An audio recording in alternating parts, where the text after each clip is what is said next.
Bonjour à tous. Alors du coup aujourd'hui je vais vous présenter mon séchoir solaire. Donc séchoir que j'ai fabriqué il y a quelques semaines en fait, que vous pouvez retrouver sur Instagram par exemple.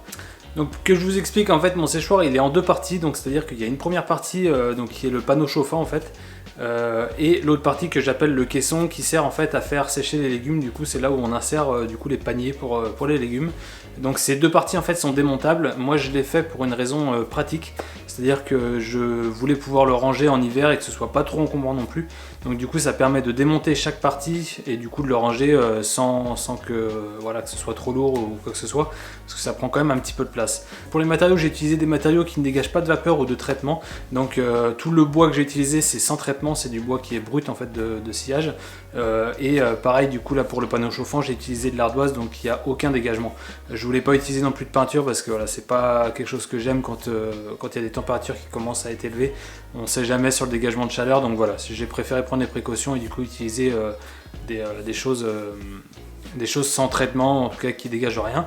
Et donc du coup là pour les détails du séchoir solaire, donc je vais pas pouvoir vous montrer réellement tout en détail exactement comment j'ai fabriqué ça, parce que ça aurait fait une vidéo qui aurait été beaucoup trop longue. Et puis en plus j'ai des machines d'atelier, tout le monde en a pas, donc ça aurait été un peu compliqué du coup de faire ce genre de vidéo.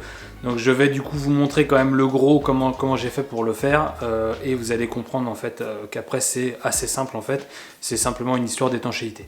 Voilà, donc je vous montre tout ça dans la vidéo. Pour commencer, moi j'ai fait un cadre en bois, donc avec deux tasseaux et puis des planches. Donc ça va être la partie chauffante en fait, donc ce qui permet d'accrocher les ardoises. Donc autre chose, si vous avez la vitre avec vous, vous pouvez commencer par faire ça à la dimension de votre vitre. Moi j'en avais pas, donc du coup j'avais pas trop de contraintes là-dessus, il fallait que j'en fasse couper une. Donc voilà, moi je suis parti un petit peu avec des dimensions au hasard. Voilà, donc du coup j'ai mis mes ardoises sur le panneau, donc je les ai vissées du coup avec des petites vis tout simplement. Bon, c'est assez simple à faire, après vous avez juste à faire les découpes sur les bords en fait, par rapport à la dimension de vos ardoises, ou alors de calculer, c'est vrai que j'aurais pu faire ça aussi, de calculer par rapport à la largeur des ardoises et du coup mettre par exemple 3 ardoises ou 2 ardoises, enfin à voir selon la largeur que vous voulez. Donc du coup voilà ce que ça donne. Voilà, donc tout simplement, donc là ça va être la partie basse, donc on va filtrer avec, donc je vais mettre un tasseau sûrement avec des trous et de façon à réguler un petit peu l'air, donc en avoir plus ou moins selon la chaleur qu'on veut obtenir. Là l'épaisseur, donc c'est pareil, je suis parti sur une épaisseur de tasseau là, comme ça, mais j'aurais pu mettre des tasseaux qui étaient plus épais, de façon à avoir une épaisseur d'environ 10 cm. Bon là c'est pas grave, je vais rajouter des couches pour obtenir en fait à peu près 10 cm. Voilà, donc j'ai refait des tasseaux que je vais revenir visser sur mon panneau. Les petits tasseaux là que vous voyez du coup c'est pour reposer en fait la vitre dessus. Donc du coup je visse ça sur mes gros tasseaux et comme ça du coup j'aurai un bon appui pour ma vitre.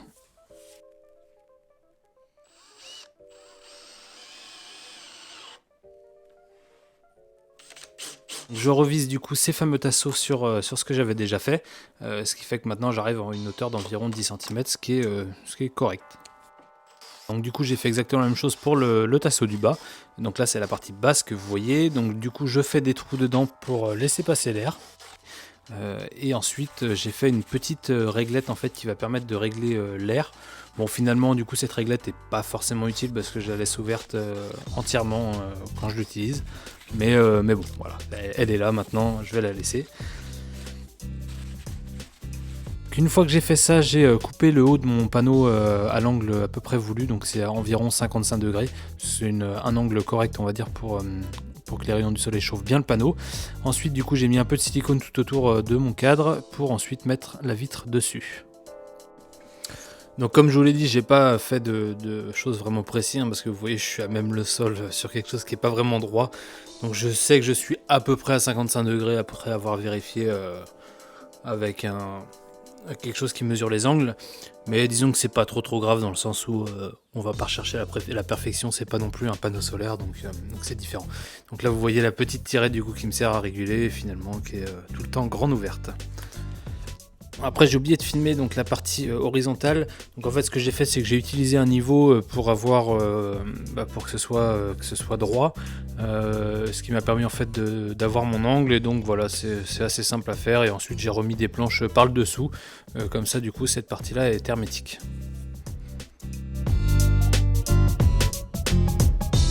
Voilà, donc ensuite on arrive sur la partie du caisson, donc c'est la partie qui est démontable.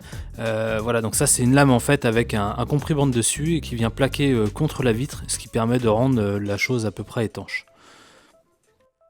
Donc en gros j'ai pas tout détaillé, mais il y a une sorte de petite feuillure qui permet d'enquiller les deux ensemble, ce qui fait que du coup c'est assez bien étanche. Donc là c'est l'intérieur du caisson que vous voyez avec les petits trous pour extraire en fait l'humidité. Voilà, donc là je vous remontre encore comment est fait du coup la partie qui vient plaquer contre la vitre. Donc c'est un peu la partie délicate, hein. Faut que ce soit quand même assez étanche pour pas qu'il y ait trop d'air extérieur à rentrer dedans et que ça refroidisse pas trop le caisson. Et justement sur le caisson en fait j'ai mis deux petits loquets qui permettent de fixer du coup les deux parties ensemble. Donc j'en ai mis une de chaque côté, je pense que c'est suffisant. Alors comme je le disais, c'est pas forcément une obligation de le faire en deux parties.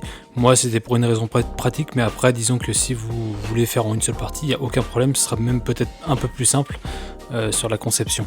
Et du coup là vous voyez sur la partie de devant, là il y a la partie avec la lame que je vous ai montré avec le compris-bande. Du coup et le compris-bande plaque bien contre la vitre, donc ce qui permet d'avoir quelque chose d'à peu près étanche. Et en plus du silicone, en fait, j'ai fait une petite part close là sur le panneau qui permet du coup de fixer la vitre correctement et qu'il n'y ait pas de souci, voilà, qu'elle ne s'enlève pas au moment où on va porter justement ce panneau pour le ranger par exemple. Donc là c'est l'intérieur en fait du caisson, donc voilà, il y a simplement des litos du coup qui permettent de faire poser en fait les plateaux. Donc j'en ai mis seulement 3, hein, je pense que c'est largement suffisant. Et justement en fait pour ces fameux plateaux, j'ai utilisé un grillage du coup en inox. Donc c'est un grillage que j'ai trouvé sur un site d'apiculture. Donc ça doit servir pour faire les fonds de ruche il me semble. Donc voilà, moi je voulais de l'inox, en fait ça permet de le nettoyer et qu'il n'y ait pas de problème de rouille en fait, quoi. Ensuite sur la partie du dessus j'ai fait du coup quelques trous là qui permettent d'évacuer l'humidité, donc ça fait du coup un circuit d'air, hein, tout simplement. Je sais pas encore si j'en aurai assez des trous parce que voilà je l'ai pas encore essayé, mais voilà, on verra, s'il faut j'en referai. J'ai simplement mis un grillage pour éviter qu'il y ait des mouches à rentrer, parce que voilà, ce serait embêtant qu'il y ait des mouches à aller sur les légumes ou sur les fruits. Voilà, donc je pense avoir fait le tour à peu près du séchoir. Alors je pense qu'il y a quelques petites choses qu'on pourrait encore améliorer, notamment peut-être isoler en fait le dessous de la partie du panneau chauffant. Donc ça pourrait être une idée en fait pour gagner encore un petit peu en degrés et du coup permettre de l'utiliser quand il n'y a pas autant de soleil qu'en été, ou que le soleil n'est pas encore assez chaud. Voilà, donc là aussi comme vous pouvez voir il y a encore l'espace, du coup j'ai mis les tôles par dessus, il y a encore l'espace en fait de l'aération, ce qui permet en fait d'évacuer l'humidité correctement, donc le circuit d'air se fait assez bien. Donc pour conclure cette vidéo du coup, voilà, je pense qu'il n'y a pas vraiment en fait de choses à respecter. Le seul truc c'est qu'il faut que la partie du panneau chauffant et puis la partie du caisson en fait, faut que cette partie là soit assez étanche et qu'il n'y ait pas de souci d'entrée d'air et tout ça. Donc du coup que le circuit d'air se fasse bien du bas vers le haut, en fait, que la chaleur monte. Bon, normalement la chaleur il n'y a pas de souci, elle monte, mais il faut qu'il y ait aussi assez de trous en bas pour que cet air se renouvelle constamment et que du coup l'humidité s'évacue à l'extérieur. Donc j'ai pas encore vraiment j'ai pas pu faire d'essai, hein, forcément. Hop. Alors du coup, petite edit là de dernière minute, j'ai réussi à trouver une journée avec un peu de soleil, donc il y a eu quelques nuages, mais bon du coup ça a quand même pas mal fonctionné. Donc du coup j'ai fait un essai sur de la pomme et j'ai filmé le résultat de ce que ça donne à la fin, et franchement ça a pas mal marché. Au niveau du goût c'est super sympa, on garde quand même la concentration en fait du sucre en fait. Et du coup vraiment sympa, donc je suis super content du résultat. On verra après, il faudra que j'essaye avec d'autres fruits et légumes, parce que là j'ai vraiment fait des petites tranches, mais on verra après pour le reste. Voilà.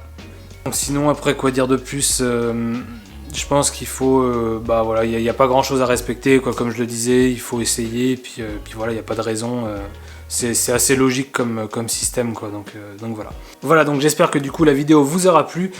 J'ai d'autres idées de vidéos donc qui vont arriver aussi prochainement, donc bon voilà, j'essaye de trouver le temps pour les faire parce que c'est le montage qui prend quand même pas mal de temps.